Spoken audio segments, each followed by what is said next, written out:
नमस्कार, मेरा नाम आलोक है। आप लाइव स्ट्रीज देख रहे हैं। बिहार बिग डिबेट में आपका बहुत स्वागत है। हमारे साथ दो मेहमान हैं, हम उनसे आपका परिचय कराएंगे। लेकिन बात पहले मुद्दे की। इतनी सी बात जरा तुम कह देते तो दिल को सुकून आ जाता। ये मैंने लाइनें कही हैं, बस इतनी सी बात अगर तुम कह देते तो दिल को सुकून आ जाता। एनडीए गठबंधन है, तैयारी पूरी है। हम ये नहीं कर रहे हैं तैयारियों में कहीं एनडीए पीछे नहीं है, लेकिन जो महागठबंधन का कुनबा है वो भी तैयारी कर रहा है। नीतीश कुमार के नेतृत्व में चुनाव लड़ेंगे, लेकिन आगे भी नीतीश कुमार ही मुख्यमंत्री बने रहेंगे। इतनी सी तो बात है। नीरज कुमार जी हैं, बीजेपी के प्रवक्ता हैं, प्रमुख प्रवक्ता हैं, बहुत स्वागत है आपका। रवि उपाध्याय जी हैं, हम आराम से समझेंगे, कोई डिबेट नहीं, बहस नहीं, आरोप भी सब इन्हीं पर, जवाब भी सब इन्हीं से। हम धैर्य से सुनेंगे भी, आप भी जरा धैर्य से सवाल सुनिएगा जी। अमित शाह एक निजी चैनल के कार्यक्रम में थे, उन्होंने इंटरव्यू दिया और उसमें एक बार नहीं, अब ये वाकया 2 बार हो चुका है। एक बार उन्होंने कहा था कि जब एनडीए पार्लियामेंट्री बोर्ड की बैठक होगी उसमें सब कुछ तय हो जाएगा, नीतीश कुमार के नेतृत्व में चुनाव लड़ेंगे, ये बात तय है। 2 बार हो चुकी है। लेकिन क्या नीतीश कुमार ही मुख्यमंत्री रहेंगे, ये बात क्यों नहीं हो रही है? ये तो बात ही नहीं हो रही है। नेतृत्व में लड़ेंगे। नीरज जी, शुरुआत हम आपसे ही करेंगे। ये देखिए, हमारे माननीय गृह मंत्री जी ने जब अभी तो पटना भी आए थे, मुलाकात भी हुई है। जब यह बात कहा तो उन्होंने स्पष्ट कहा कि जब उनसे पत्रकारों ने पूछा कि आगे भी मुख्यमंत्री वो रहेंगे क्या, तो उन्होंने स्पष्टता के साथ कहा कि भाई वो मुख्यमंत्री हैं तो रहेंगे का सवाल कहाँ से उठता है। मुख्यमंत्री हैं और रहेंगे, इसमें कहीं कोई संशय नहीं है। नीतीश जी रहेंगे। नीतीश जी के नेतृत्व में चुनाव लड़ने का मतलब ही वही है कि हम लोग उनको मुख्यमंत्री का चेहरा बनाकर चुनाव लड़ेंगे और मुख्यमंत्री वो रहेंगे। अगर ये उन्होंने कहा मुख्यमंत्री वो रहेंगे, मुख्यमंत्री वो हैं, इसमें कहने वाली क्या बात है? हाँ, तो उसमें कहने वाली क्या बात है? जब हैं तो हैं मुख्यमंत्री, वो वही रहेंगे, इसमें बड़ी स्पष्ट बात है। तो आप कह रहे हैं ना, आपका अलग मन। उन्होंने भी यही, उनके कहने का भाव यही था। उन्होंने यही कहा कि मुख्यमंत्री भी हैं, तो ये प्रश्न कहाँ से बनता है कि वो मुख्यमंत्री रहेंगे कि नहीं रहेंगे। उनको अटल जी ने आशीर्वाद दिया था और निश्चित रूप से एनडीए लगातार उनके नेतृत्व में बिहार में बड़ा शानदार काम कर रहा है और नीतीश कुमार जी के नेतृत्व में बिहार फर्श से अर्श तक पहुंचा है। जिस बिहार में पर कैपिटा इनकम जंगल राज लालू राज के समय यहाँ नीचे गिर रहा था। देश में पहली बार ऐसा हुआ कहीं कि एक राज्य का पर कैपिटा इनकम घटा हो। लालू राज्य में यहाँ ये भी हुआ था, लेकिन आज देखिए पर कैपिटा इनकम बिहार का लगातार बढ़ रहा है। बिहार के बजट का आकार बढ़ रहा है। बिहार का इंफ्रास्ट्रक्चर इतना मजबूत हुआ है कि विकास का पंख लगा बिहार को। अब बिहार उड़ान भरने को तैयार है। जो बिहार की जंगल राज के समय, लालू राबड़ी राज के समय, तेजस्वी यादव के पप्पा मम्मी के राज के समय में गर्त में चला गया था, पाताल लोक धंसा दिया था, विकास ठप हो गया था, औद्योगिकरण समाप्त हो गया था। अभी तो लग रहा है कि बहुत उद्योग धंधे आ गए बिहार में। 1,80,000 करोड़ के प्रपोजल आए हैं साहब, और करीब 70,000 करोड़ का प्रपोजल सरकार ने एक्सेप्ट किया है। लगी बिहार में अभी लगा ना, पेप्सी का इंडस्ट्री लगा और इंडस्ट्री लग रहा है। अभी बेगूसराय लगा है पेप्सी का और इंडस्ट्री लग रहा है। अब तो इंडस्ट्रियलाइजेशन ही होना है बिहार का। और पहले इंडस्ट्रियलाइजेशन के लिए आवश्यक है, साहब समझिए, कि इंफ्रास्ट्रक्चर। और इंफ्रास्ट्रक्चर कोई जादू की छड़ी नहीं है कि हम यहाँ मुंह से बोले और वहाँ सड़क बन गई। उसको बनने में समय लगता है। जो समय लगना था लगा। इंफ्रास्ट्रक्चर बिहार का पूरी तरह से तैयार है। यहाँ रोड, बिजली, सड़क, सब तरह की व्यवस्था यहाँ हो चुकी है और इंडस्ट्रियलाइजेशन अब यहाँ शुरू होने जा रहा है। सरकार उसके लिए जमीन विधिकरण कर रही है, सरकार जमीन भी दे रही है। अब उद्योगपति यहाँ आ रहे हैं और निश्चित रूप से बिहार अब विकास के रास्ते पर आगे बढ़ चला है। अब राजद के लोग, कांग्रेस के लोग कितना भी परेशान होते रहे, वो बिहार के विकास को अब बाधित नहीं कर सकते और जनता उनके झांसे में अब आने वाली भी नहीं। जनता झांसे में नहीं आएगी, बात सब ठीक है, आप बोल रहे हैं, वो अलग चीज़ है, क्या है क्या नहीं है। आप मतलब अमित शाह की बात कर रहे हैं, केंद्रीय गृह मंत्री की बात कर रहे हैं, वो देश के गृह मंत्री हैं जी, तो वो कह देना चाहिए, इतनी सी बात तो है। उन्होंने कहा कि भाई प्रधानमंत्री लाडले मुख्यमंत्री कह रहे हैं, ये भी बात सही है। बिल्कुल बिल्कुल, लाडले दुलारे, पूरे देश की जनता के लाडले दुलारे मुख्यमंत्री नीतीश कुमार जी हैं, इसमें कहाँ संशय है। वहीं आरजेडी का तो अस्वस्थ हैं। देखिए, आरजेडी क्या बोलेगा, अभी उनके आरजेडी के साथ चले जाएंगे तो कहेंगे कि बड़ा स्वस्थ है।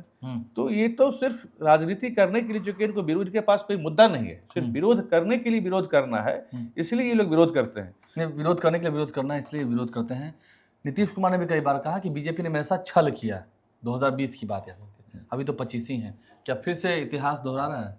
नहीं, देखिए, सब नीतीश कुमार क्या कह रहे हैं वो तो नीतीश कुमार की वाणी है, लेकिन इसको ऐसे समझिए कि महाराष्ट्र में भी किसके नेतृत्व में एनडीए की जब सरकार थी, फडणवीस से पहले, वह शिवसेना को जिस तरीके से भारतीय जनता पार्टी ने महाराष्ट्र में डेंट किया, यह किसी से छिपा हुआ है? 2 खंडों में बट गए, डेंट लगा, बड़ा डेंट लगा। बिहार में भी लोजपा के साथ क्या हुआ?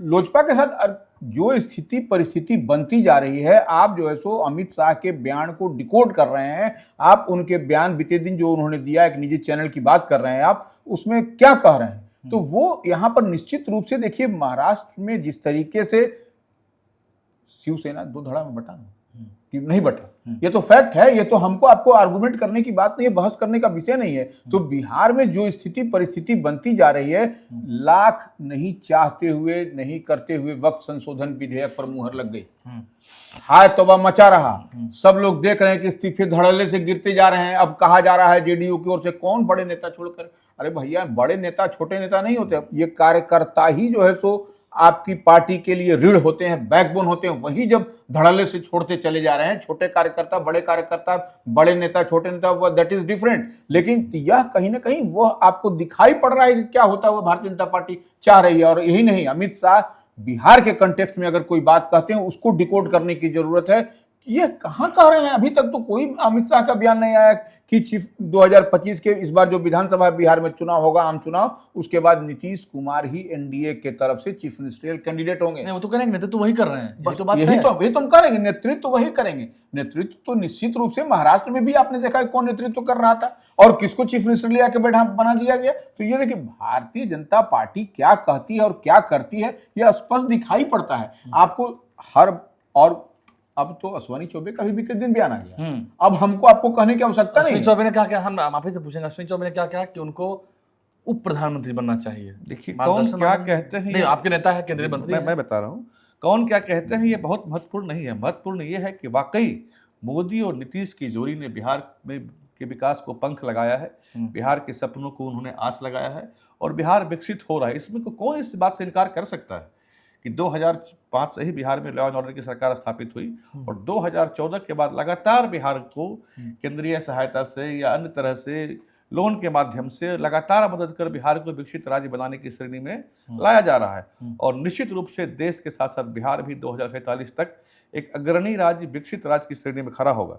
ये बात कर रहे थे अभी वक्फ बोर्ड की, तो वक्फ बोर्ड का विरोध कौन कर रहे हैं भाई? जो चंद नेता टाइप के लोग हैं, जो चंद मुल्ला जो वोट के दलाल हैं, वो इसका विरोध कर रहे हैं। कोई आम मुसलमान इसका विरोध नहीं कर रहा, क्योंकि बड़ा स्पष्ट जानिए कि मुसलमानों में भी जो पसमंदा हैं, बोहरा हैं, गरीब मुसलमान हैं, पिछड़े अति पिछड़े हैं, उनकी आबादी कुल मुस्लिम आबादी का 80% है। तो ये लेकिन 20% ऐसी बातें कह के मुसलमानों को उकसा रहे हैं। और 20% जो उसमें हैं लोग, शेख लोग हैं, ये लोग हैं, इन्हीं लोगों ने सारों की हकमारी कर रखी थी। नहीं, आप ऐसी बात करके मुसलमानों को नहीं, देखिए नहीं, हम उनको उसका नहीं रहे। क्या कर दिया मुसलमानों के लिए? आप लोगों ने क्या किया? मुसलमानों के लिए मोदी जी ने छात्रवृत्ति योजना दी। हाँ। मुसलमानों के लिए मोदी सड़क है तो सबके लिए है, ऐसी बात थोड़ी है। नहीं, मुसलमान छात्र छात्राओं को अलग से दिया है मोदी जी ने। 5 करोड़ छात्र छात्राओं के लिए अलग से योजना है। उस्ताद योजना है जिसमें मुसलमानों के लिए है, स्किलफुल बनाया जा रहा है। और ये वक्फ संशोधन बिल भी जो है, ये पसमंदा मुसलमानों को, मुस्लिम बहनों के अधिकारों को दिलाने की, मुस्लिम माताओं के अधिकार को दिलाने के लिए है और सामाजिक न्याय की दिशा में उठाया गया एक बड़ा ठोस और स्वागत योग्य कदम है, जिसका पूरे देश स्वागत कर रहा है। लेकिन कुछ चंद मुट्ठी भर मुल्ला टाइप के लोग जो वोट के दलाल हैं, वो इनका विरोध कर रहे हैं। बताइए, वो इनका विरोध कर रहे हैं, बाकी इसका कहीं विरोध नहीं है। और जदयू में भी जो अच्छा, आप इस बात पे इत्तेफाक करते हैं? अभी अशोक चौधरी ने जो कहा, बिहार के मंत्री हैं, कि ना हमको शंकराचार्य की जरूरत है, ना हमको किसी मौलाना की जरूरत है, हमें जनता की जरूरत है। बिल्कुल, मैं भी वही बात कह रहा हूँ कि जो अपने आप को ठेकेदार समझते हैं, उनकी जरूरत वोट का ठेकेदार बन रहा है भाई। वोट के ठेकेदार के धर्म गुरु हैं, आपके हिंदू के धर्म गुरु हैं, धर्म की बात करें ना, वो राजनीति में क्यों इंटरफेयर करते हैं? वो ऐलान करते हैं कि इस पार्टी को वोट दो, इस पार्टी को नहीं वोट दो। ये काम आपका नहीं, धर्म गुरुओं का है। बाबा रामदेव जो गुरु हैं तो नहीं जाते अमित शाह के साथ? अरे साथ जाते हैं, वो ऐलान तो नहीं करते ना, फरमान जारी नहीं करते ना कि भाई इस पार्टी को वोट दीजिए। ये काम नहीं उनका धर्म गुरु का है। धर्म गुरु का काम है अपने धर्म का प्रचार प्रसार करना। आप वहां तक सीमित रहिए, वहां तक करिए, कोई दिक्कत नहीं। बाबा बागेश्वर भी कहते हैं कि हिंदू राष्ट्र बनेगा एक दिन, लेकिन पॉलिटिकल मामलों में इंटरफेयर करें। बाबा बागेश्वर पॉलिटिकल मामलों में इंटरफेयर नहीं करते। वो कभी नहीं कहते हैं कि इस पार्टी को वोट दीजिए, इस पार्टी को वोट नहीं दीजिए। बाकी वो क्या मांग रखते हैं, नहीं मांग रखते हैं, वो अलग विषय है। लेकिन एक उदाहरण आप नहीं दे सकते कि बाबा बागेश्वर ने कहा कि इस पार्टी को वोट दीजिए, इस पार्टी को वोट नहीं दीजिए। जो वोट के ठेकेदार हैं, जो दलाल हैं, समझ सकते हैं आप? नहीं, देखिए, वो नीरज जी जिस पार्टी से बिलोंग करते हैं, जिस पार्टी के वो प्रखर प्रवक्ताओं में इनकी गिनती होती है नीरज जी की, तो वह वही बात अपने दल की बात कर रहे हैं। उसमें कहीं कोई दिक्कत नहीं है कि वह मुल्ला हैं या ये जो भी बात कह रहे हैं। वो देखिए, एक बात तो समझ सकते हैं कि ये जो वक्त संशोधन विधेयक ठीक है, यह इनकी पार्टी है, एनडीए की डबल इंजन की सरकार है। लेकिन जेडीयू में क्या आपको दिखाई पड़ता है कि नाराजगी क्या है, किस कदर से जो नाराजगी आ रही है?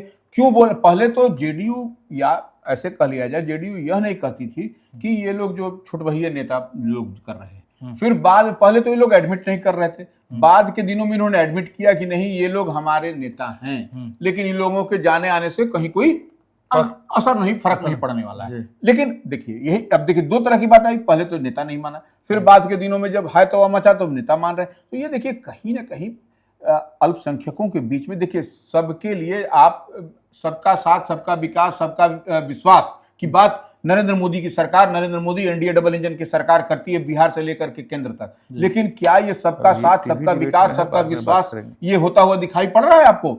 ये तो स्पष्ट रूप से दिखाई पड़ रहा है क्या हो रहा है। और कई आप जब हेड ऑफ द इंस्टीट्यूशन है, जब आप परिवार के मुखिया हैं, तो आपको सबको लेकर चलने की बात कहनी चाहिए, न कि किसी एक दल विशेष, एक व्यक्ति विशेष और एक को लेकर के चलने। तो ये कहीं ना कहीं नाराजगी तो बड़े पैमाने पर है, पूरे देश के स्तर पर। आप देखिए, आप जहां से देखिए कहां कहां विरोध नहीं हुआ, कहां रोड सड़क जाम नहीं हुआ। तो ये अब यह कह देना कि ये पासमानदा समाज भी तो आप ही के साथ में था, अब तक आपको नहीं दिखाई पड़ा। ठीक ऐन वक्त पर जब चुनाव की बात है, जब गोलबंद होने की बात आ रही है, भारतीय जनता पार्टी अपने वोट बैंक को देख रही है, जो दिखाई पड़ता है, जो देखिए पॉलिटिकल, तेजस्वी यादव तो कह रहे हैं, तेजस्वी यादव जो नेता प्रतिपक्ष है, एकदम बीजेपी की लाइन पर है जेडीयू।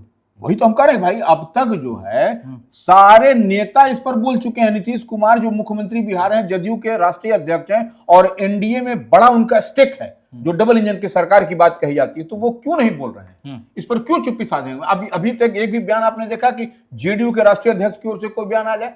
कार्यकारी अध्यक्ष बोल रहे हैं, आपको राजीव रंजन सिंह और फलन सिंह नरेंद्र मोदी कैबिनेट मिनिस्टर हैं, वह बोल रहे हैं, तो संसद में क्या दिया। हाँ बिल्कुल, लेकिन कोई पार्टी के राष्ट्रीय अध्यक्ष का एक भी बयान नहीं आ रहा है। तो यह कहीं ना कहीं यह स्पष्ट दिखाई पड़ रहा है कि एनडीए में क्या दशा दुर्दशा होती जा रही है। और यही नहीं, अश्वनी चौबे के बयान ने तो और कुछ बता दिया। आप लोग नीतीश कुमार को लगता है कि मार्गदर्शन मंडल में डालना चाह रहे हैं? नहीं, देखिए ऐसा है, अश्वनी चौबे आप नेता हैं, ऐसा है जैसा भी पहले इनकी बात का उत्तर दे दूं। देखिए इस देश में एक प्रथा थी, जमींदारी प्रथा, रजवाड़े की प्रथा। निश्चित रूप से वह कुप्रथा थी, जिस कारण गरीबों का हक मारा जाता था।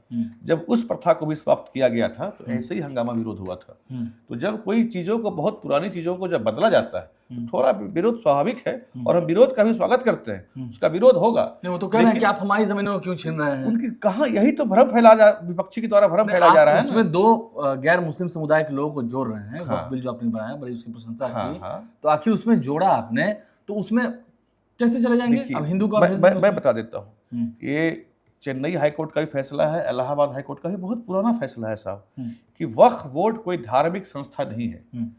यह सरकार के द्वारा, एक्ट के द्वारा बनाया गया संस्था, ये समझने की जरूरत है। इसे कानून के द्वारा इस संस्था को बनाया गया था, ताकि वक्फ की प्रॉपर्टीज को हम ठीक ढंग से मैनेज करें, और उसको मैनेज करने में पूरी तरह ये फेल्योर रहे। आज जहां 2007 में सच्चर कमीशन का रिपोर्ट है कि इनको इससे 12,000 करोड़ की आमदनी होनी चाहिए थी, जितनी इनके पास जमीन है, करीब 39-39 लाख एकड़ जमीनें हैं, तो इनको 12,000 करोड़ की इनकी आमदनी होनी थी। आमदनी इनकी कितनी हो रही थी?